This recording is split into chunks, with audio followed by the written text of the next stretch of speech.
Yeah, I'm following that.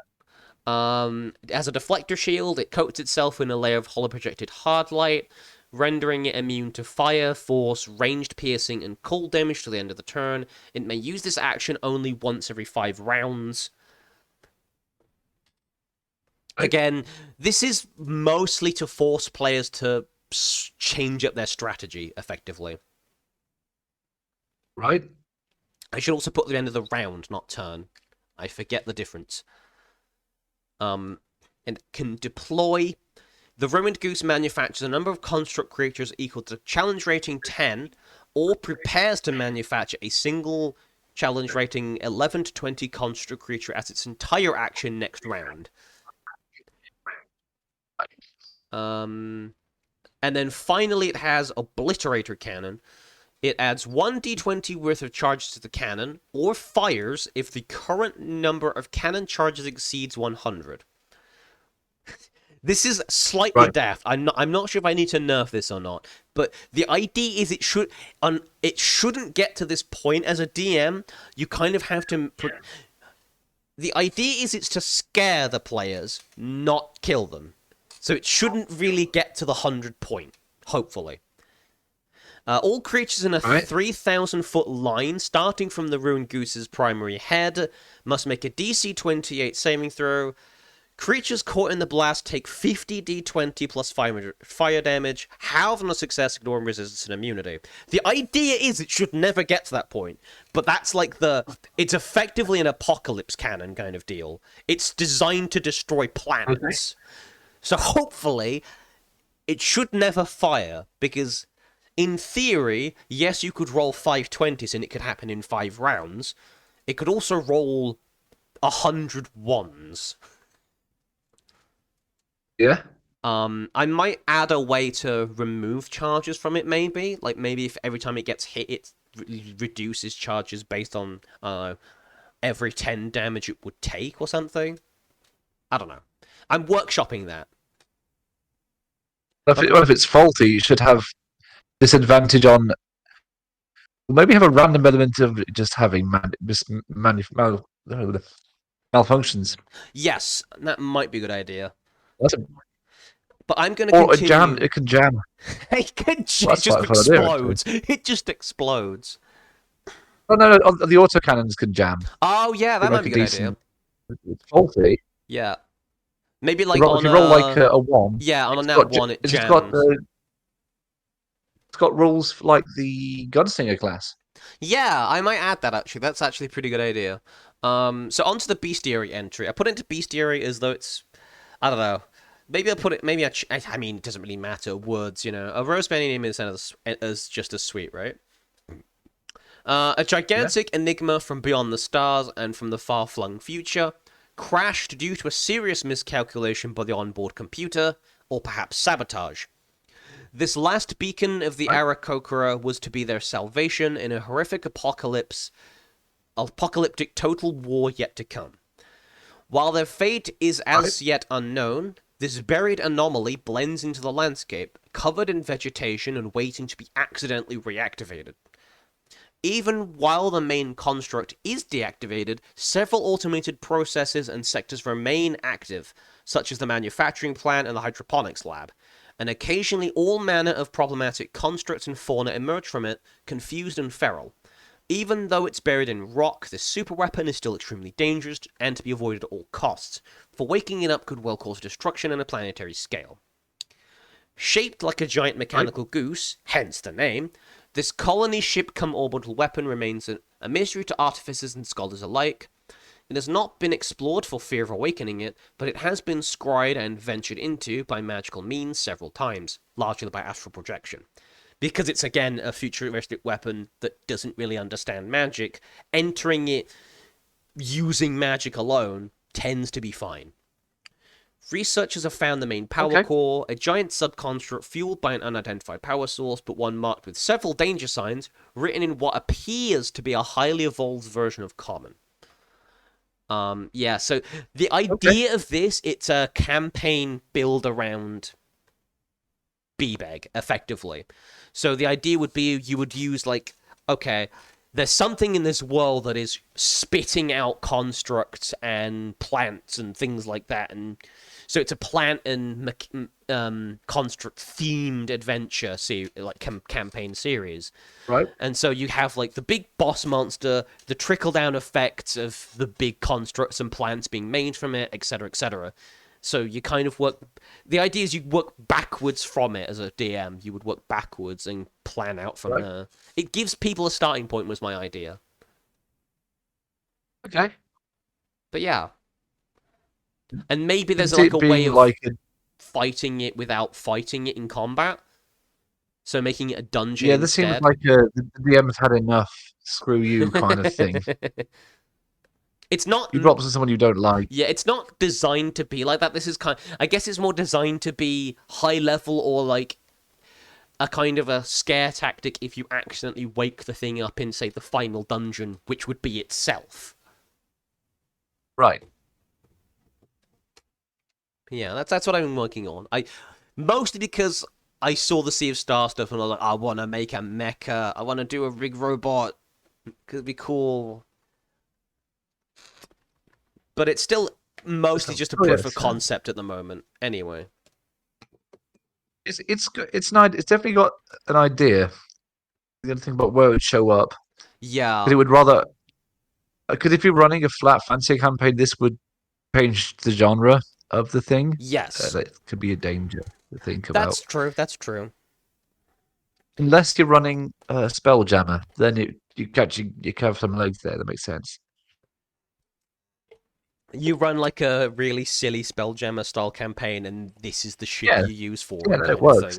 thing. Yeah, so that's our homebrew of the week. Critical fumble then. Do we have critical? We've already kind of mentioned some. Do we have any other critical fumbles this The time? Wi-Fi. I think we've done that. Yeah, Um, the less said about that, the better. yeah. But I think I don't. You know what? Yeah, there is one. Wizards of the Coast with a new book. They've done. Remember how like the fifth edition character class book was full of like fluff text Uh-huh. that you didn't necessarily need, but it was all right. Well, they sort of like overcorrected that, Oh no. and now rather than having like a page and a bit of stuff about elves and drow and stuff and all the culture, Mhm. I guess because you remember they had that whole palaver with people not wanting to make drow evil all the time kind of thing, making a big fuss of it. Yes. They've overcorrected, and now they've rather than add like some replacement law that suggests not all drow do that. Yeah. They've just cut it down so much. There's barely any law on drow at all in the book. They've done that before, haven't they? They've gone, right, we could Yeah, actually make an effort and just add some yeah, tribes or whatever, or groups that aren't evil to give you an example or yeah, flavor of how things could be different. Nah, let's just fucking delete everything. They did that with we were talking about Spelljammer, the plasmoids from Spelljammer, and those guys, and I think there was something else from Spelljammer they just completely gutted. yeah. The Hadozi as well. They had a really fun first draft too. Uh, Um, yeah, the other thing that I have done is because this new book's getting its release soon. mhm. Um, there are people that are relying on D&D Beyond for spells and stuff. Yeah. They can't look at their spells, I think, at the moment because Yeah. they're updating the spell list. So instead of doing the smart thing that Roll20 have done, they've decided to overwrite all the old stuff with the new versions of stuff rather than going, here's the new version of it as a separate thing. Yeah, put in a legacy page or something. Uh, Yeah, so that's you'll have to yeah. re-homebrew all the stuff from the old edition. Like, Oh you're no, the oh no. company. Why do we have to do your It's work for yeah. you? Yes, it's not like there's an app that you can collate all this information in on your phone. Yeah. Oh, by the way, 5e character and 5e. There's a free app. Get it on there. Just Yeah. use the app. a not so subtle ad here. Yeah, I think that's the biggest one I've seen this week. Mhm. Yeah, I think that's pales in comparison to internet though. So what got up next then? So I still have critical fumbles. Oh yes, So two actually. So Wizards of the Coast are back in the news again for Magic the Gathering again. Um, it's time to do with Duskmorn. Uh, it's more so. So they've So there's a few things with Wizards of the Coast. First of all, the spoiler season for the new set is out, kind of. Uh, right, it's okay, but people aren't a huge fan of this weird 80s hammer horror kind of theming to it because it's Magic the Gathering. It just feels a right. bit weird. Coming off of Bloomborough, which was a really good thematic set, and like, they also released a ban list. They banned Nardu in Modern, and then didn't ban it in anything else. Genius. Right. Oh, Very smart. smart. Yep. And the other critical fumble isn't Wizards of the Coast, thank goodness. It's Konami this time. So, have you heard of a Hey, little something called Vomit Horse? once or twice, but it escapes me. What is Vomit Horse? So, Vomit Horse is naturally a meme of a horse, I think, vomiting into the gantry or entryway of some building of something in America or something like that. That's the most cool research I got. Yeah, Yeah. yeah. So Konami have failed or initially failed to release a ban list, and so everybody really annoyed at the sorry state that Yu-Gi-Oh was in because broken decks be broken. In every Yu-Gi-Oh related post from I think Yu-Gi-Oh News and like of Konami's official, kind of like how Magic players put the card Greed in a lot of like Wizards of the Coast official Twitter stuff. They put Vomit Horse. Yeah. And some people started doing edits of Vomit Horse as various Yu-Gi-Oh horses. I'm looking at a few of them right now. Yeah. It got to the point where Konami basically, in a nutshell, paraphrasing, went, fine, you win, we're releasing a ban list. So they let things get so bad that Vomit Horse Gate happened. Vomit Horse. Oh, it's just I love Uh, it. It's just a stream of people just putting a vomiting horse in weird places. so a friend of mine, that you know, posted I'll post it in the trigger warning in memes for a vomiting horse. I'm gonna spoiler it. It's weird. That There's a warning. someone made a card called Vomit Horse. I think I might be looking at it right Yeah. now. Vomiting ban list horse. It's a level 8 horse. There we go. I'll be back in Spoilered. just TW vomiting horse. I've never thought in my entire life I would have to put a trigger warning and spoiler for vomiting horse alert. You have been warned. I don't know the initial context of Vomit Horse. I don't need to. The meme is good enough.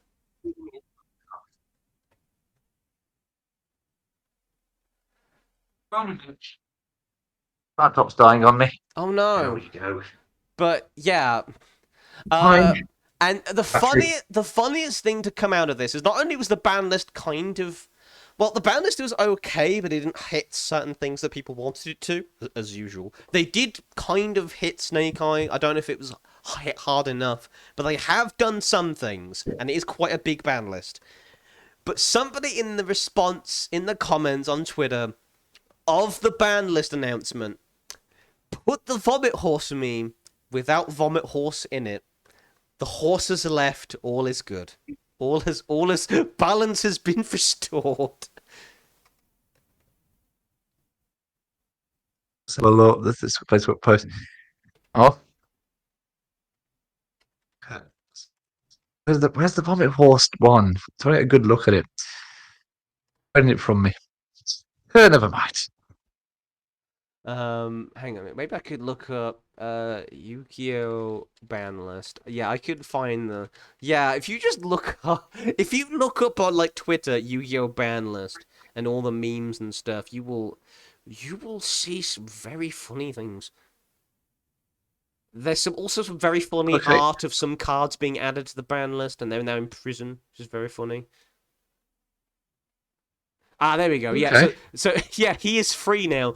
So we'll put this vomit horse that isn't vomiting.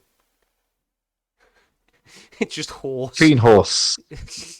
just horse. The horse is gone. Wait, When I edited the horse out, like the wait, horse is left, it's satisfied. even weirder, you just leave the vomit. The vomit's still there. Invisible Yeah. vomit horse. You say that there was, I think the original you had, they just had a wolf. Yeah. There's also bat. The horse wouldn't be that weird in retrospect. Anyway, I thought that was funny enough to mention in Critical Fumble, and so How do you beat a massive corporation? Just send a funny horse picture. Send a funny horse picture. Just I would do continuously it. spam them with vomit horse in the 7-Eleven. Uh. So, I love do we that. have a skirmish report for this week? Do we have any? Have you been doing any stuff? So I haven't been doing any tabletop stuff, but I have been playing Magic lately, so I can talk about that. I did manage to sneak in a game of Kill Team. Hey, Well, it went okay. Well, the first half went okay. first half. Ended in a really awkward draw. Oh, what happened? So you know how that you know how my Into the Colts Kill Team has got like a couple of really good weapons and a load of very average ones. Uh-huh. I got like halfway to an objective, so I got 1 point for that, but I didn't get the second one because I had to break through a Space Wolf kill team, which was not fun. Hmm. They're all about post quarters and they're Space Marines, which means Games Workshop will give them buff after buff after buff, so they're really good. Yeah. And my individual cultists are like average at best. So Hmm. the away team to take the second objective took the first one because nobody else was there, and then got knocked off it. They got the point, but got knocked off it. Yeah. But then they couldn't quite get past my gunners, who were actually rolling really high. So we both, in an effort to not like risk losing the game, we both just sort of spent like the last turns of the game just sort of Hmm. waiting and hoping that they'd just spring the other ambush. But it didn't really happen because we weren't idiots. Yeah. So that was fun. Um, yeah, so it was an exciting game until it wasn't. Hmm. Oh, it happens. Yeah, but at the one, yeah. How's Magic been going? So One sec. is that through the digital ones or? Sorry, I needed to pick up the deck because it was kind of Okay. it's on my shelf. So Okay. yeah, so recently I've been playing with the Zinnia Valley's voice deck, which is the new precon from the Bloomborough set. She's a bird bard, so you already know. I like birds. Right. Turns out Herbs. for the general consensus of Magic the Gathering precons is that they're okay but not brilliant. This, on the other hand, is one of those few Magic decks that just goes,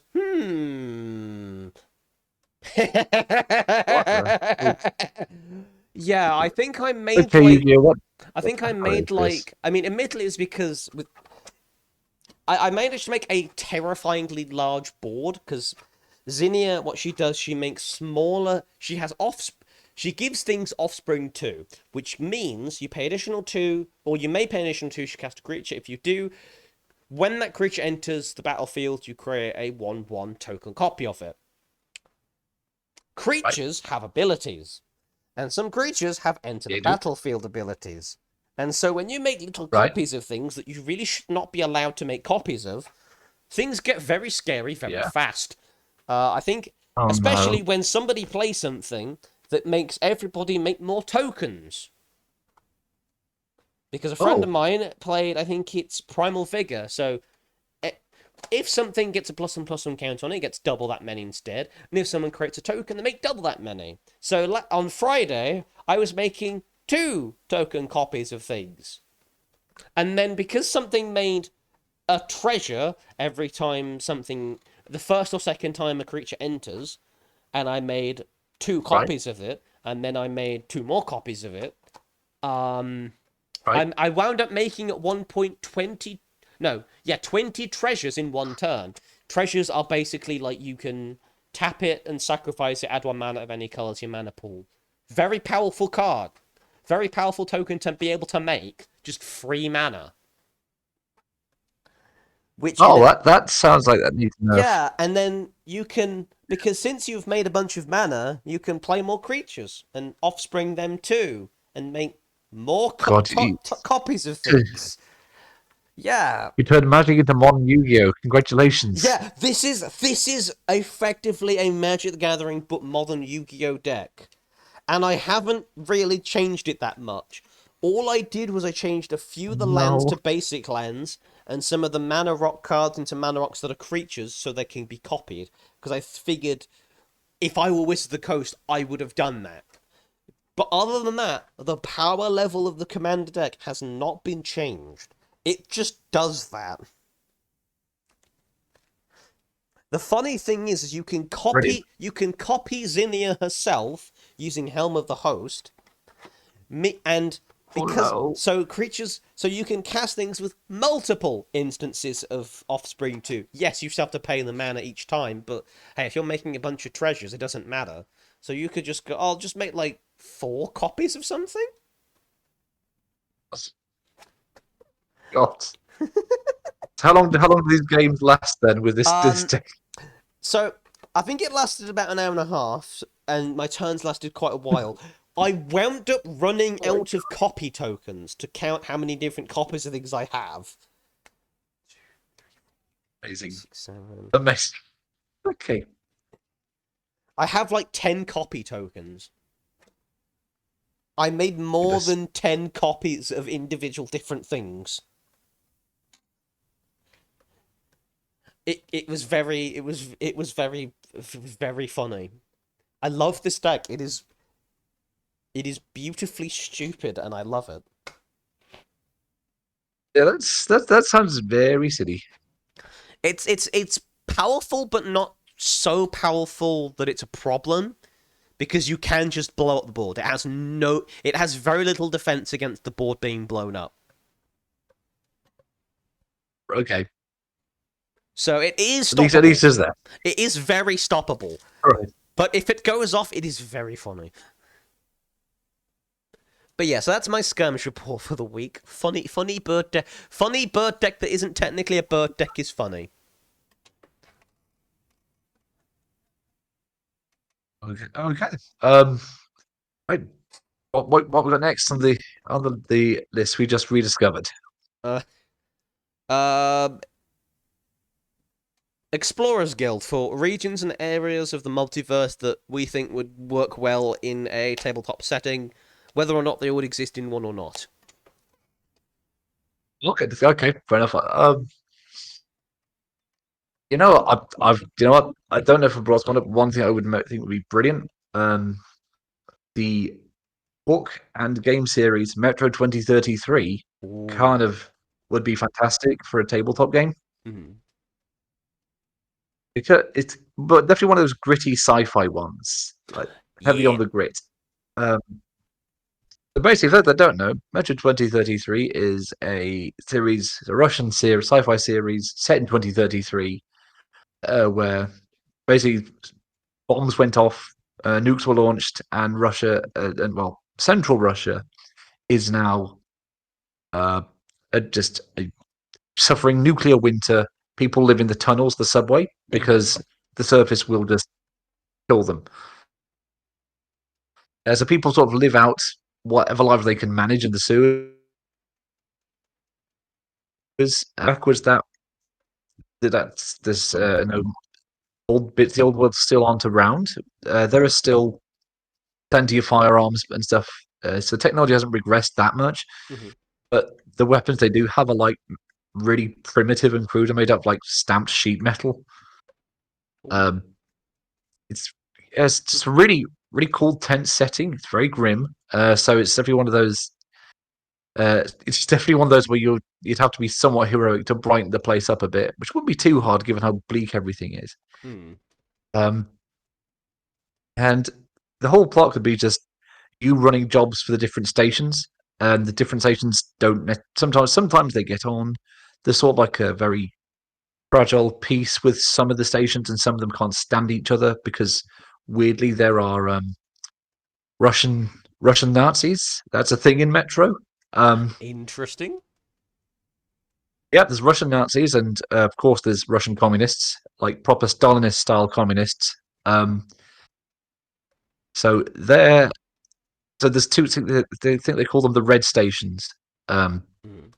which are effectively the communist stations that other stations just don't go to because everyone kind of knows what happens in them, and it's Mhm. just it's like you get there and you get you know sent to the prisons. You're not coming out. Yeah. You go to Gulag, so to speak. Yes, you literally go to the gulag and you're not coming out to that gulag. Um, it's a thing with with a lot of moving parts to it, and I really like it. Um, I'm not going to be a very happy RPG. I think you'd have a lot of character death, and you'd have to have like a mechanic for radiation because that's very much a thing you have to worry about. Yeah. But it's got a lot of weird animals and mutants that I think would make the game kind of interesting. I mean, like you're as likely to run into like human bandits or Nazis or communists or just, I guess, station security, as you are to run into weird giant rats, mutants, um, giant mutated gorillas that live on the surface, aggressive plants. And they do sort of mention human mutants in the books, but you don't really see them much. Mhm. But it is like sort of heavily implied they exist.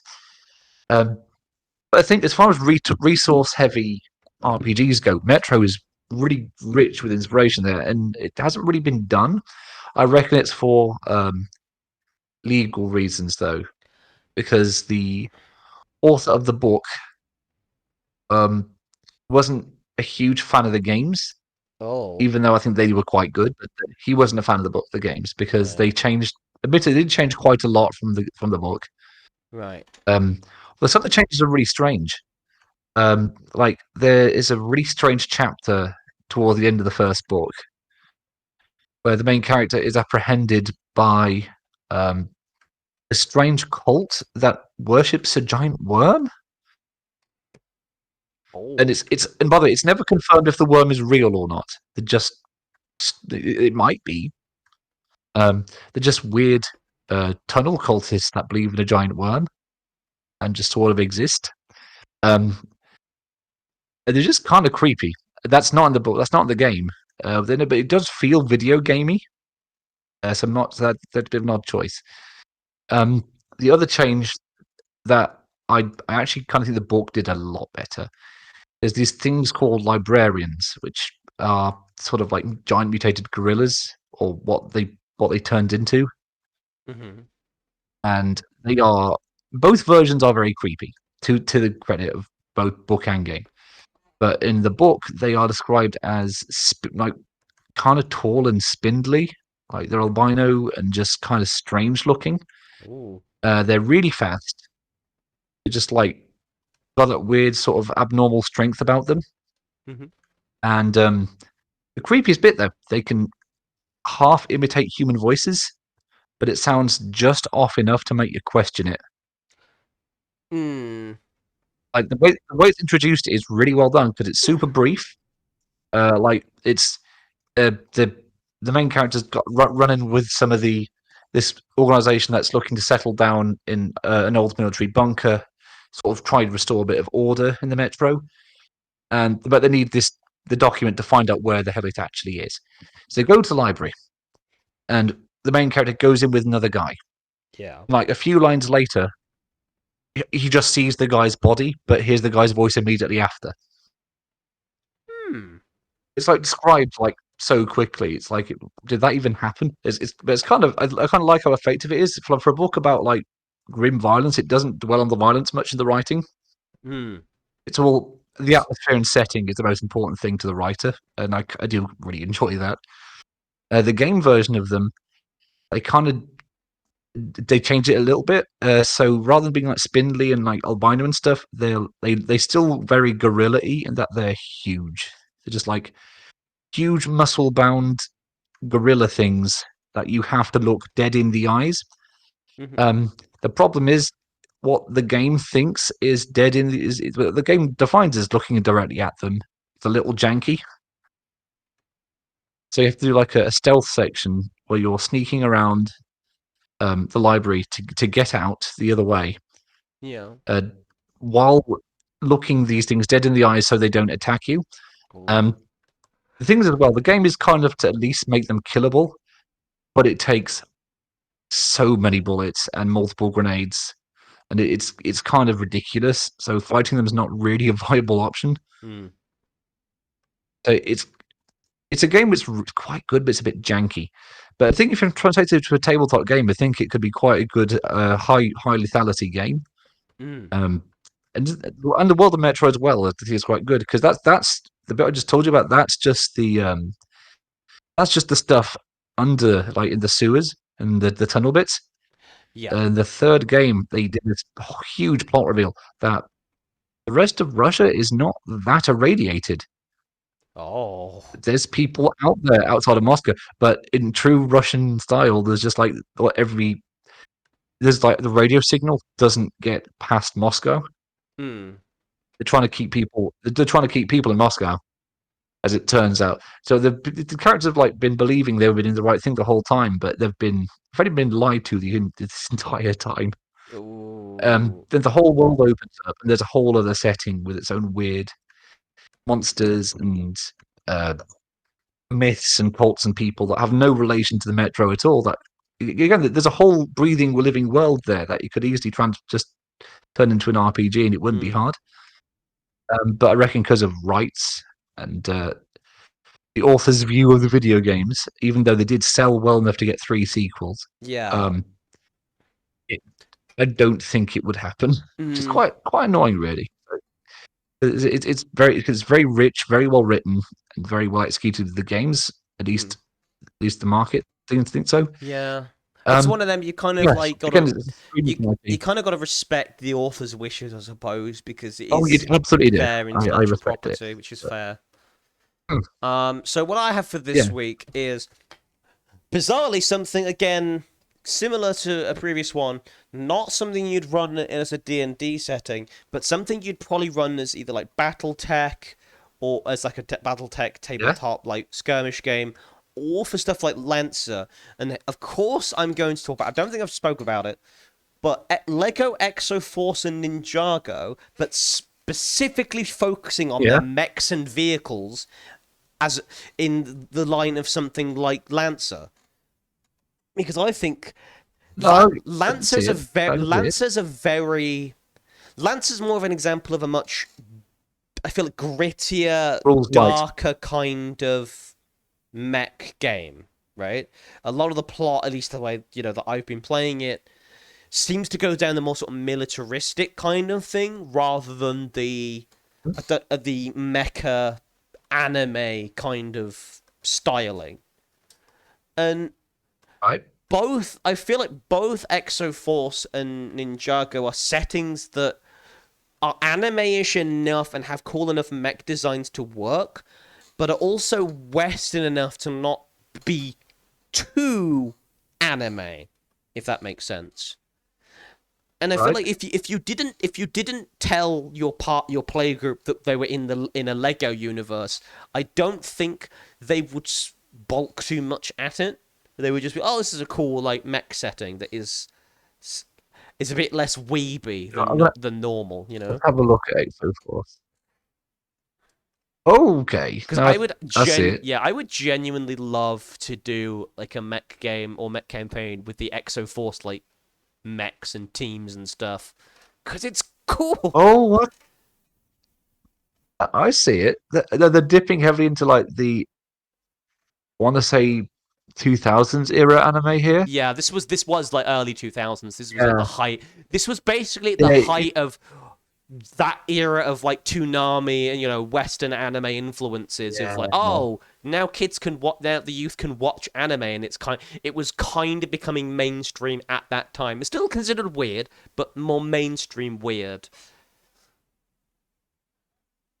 Um, I can see it sells itself very easily to like mech stuff. That's yeah, but it lasted, I think, using magazine as well. I think it just lasted like a year and a half across three waves until it was effectively replaced Oh, by Ninjago because I think the school of thought behind Ninjago over Exoforce is they made it less anime and made it more vaguely kind of in the sphere of Teenage Mutant Ninja Turtles, so a bit more Western yeah.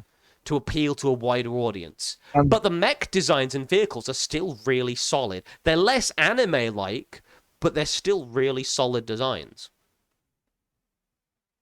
you think I noticed as well, like Ninjago, it has that's been around a while now. That's Yeah. got a reboot for some reason. Um, I think I it's just saw been an advert for it. Never yeah. even It's like had like two so reboots that's because done it had well. so it had the first version, then it had like the I think the green reboot kind of thing where they added Lloyd initially.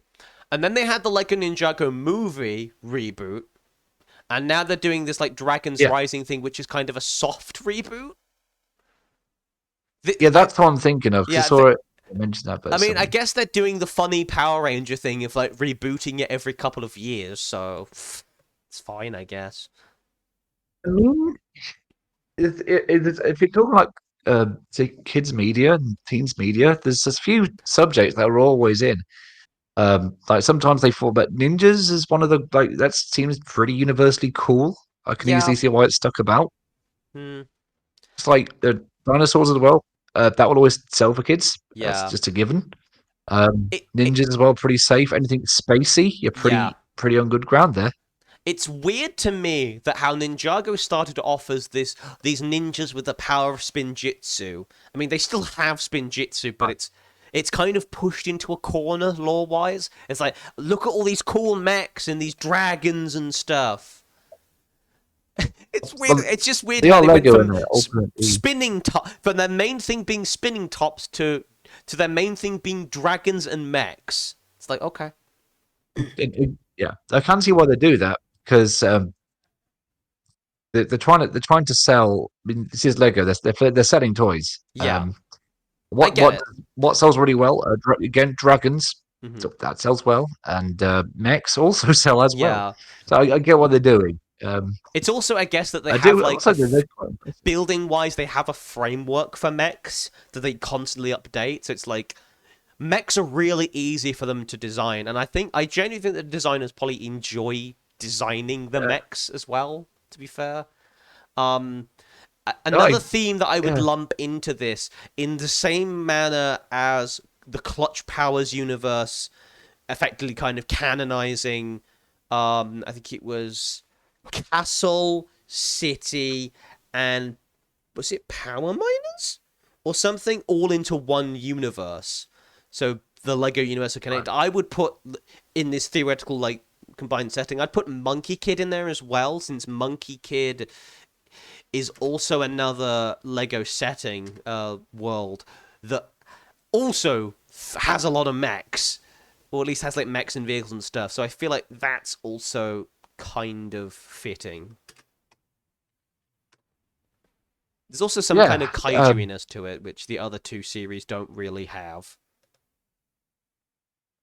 Fair enough.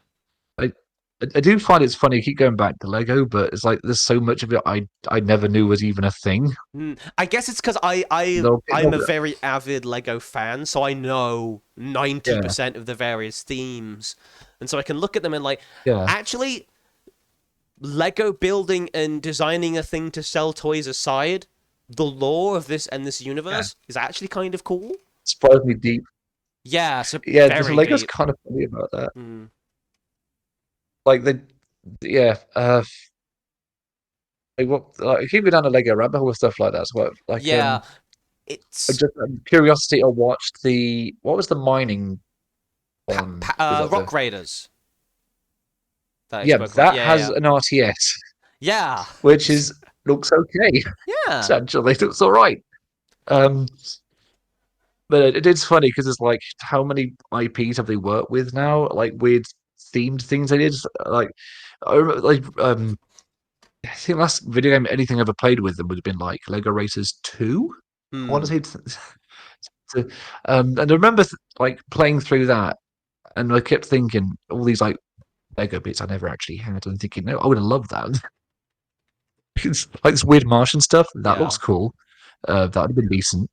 Um, There's one more is it, they property have like actually. Talking of weird Lego properties that does mechs, this is an odd outlier, which kind of goes in more go sort on. of weird nature rather than mech than standard mechanical stuff. It's more sort of like it's more like magical constructs rather than traditional technology constructs. Lego Chima has a load of mechs. It's the one with all the various different animal factions, which is also a really Okay, weird but different property. And they have mechs, and they're done in a more kind of Power Rangers Magitech kind of style. It's very right. strange. But that was another prop that lasted for a good few years and then got canned because I think they because it came out roughly the same kind of time as Ninjago, and I think Ninjago just won out in terms of popularity in the end. But there's a Right. lot of stuff to be said for Chima as a setting or part of the setting, especially since that gives you, if you're doing a combined inverse thing, a lot more racial options partly Right. to appease the furries, but just like how we have like Leonin and stuff in D&D. You could have like Yeah. gorilla folk and stuff become monkey. That's pretty. That's a good timing of that because Wukong just that's that's still fairly fresh Hmm. and it looks good. I've been watching them play through it. I mean, been quite impressed by it. Yeah. But yeah, that's my Explorers Guild for the week. Just a oh, hello Terry. I will have a drink. Yep.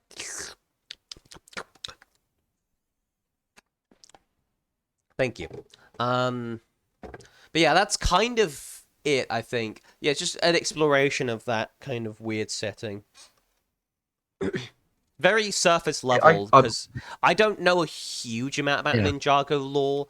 Um, Exoforce is interesting because it has this kind of classic humans versus robots thing. The robots kind Hmm. of rebel because superiority complexes and they think they're better than everyone else. The classic. But the juxtaposition between Exoforce and the robots was the humans have these kind of traditional anime styled, slightly flamboyant mechs, whereas the robots' mechs are very industrial looking because they're retrofitted Right. mining equipment and things like that. Right. So there's that aspect of things to the kind of juxtaposition. There's also the fact that the mountain itself is like split in half and there's bridges between, which is a very, very Right. interesting geographical style setting. We have this whole thing takes place at various points of a mountain. Oh, that okay. I can see it. It's a very martial artsy. Um, yeah. But yeah, that's me anyway. I think we're That's probably gonna call it there for tonight because issues fair and I'm enough. now tired and That's fair enough then. anyway, thank you all so Um, much for joining us this week. We apologize for all of the problems. we got it sorted eventually. Eventually. Um, Actually, yeah. Yes. Yeah. thanks for listening. Thank you for letting me know about what's it called? Um, Death Generator. That's what had my fun with that. Nice. I've seen Um, some of the memes. I very much enjoy the fucking Disney Plus one. yeah, that was a thing. No, no, I just found out they backtracked on that one, so now I'm annoyed. Behind the Yeah. curve. Anyway, um, It's just oh, we they showed me the horse. Yeah, yeah. right. So yeah, I'm out ready for this week. Uh, thanks for putting up with the tech difficulties, and we'll see you next week. Bye. The raid message is below. See you Bye. soon. Huh? Putting up with the tech difficulties, and we'll see you next week. Accidental echo there. Oh well. All right. Second. Oh, Aegis was apparently in chat as well.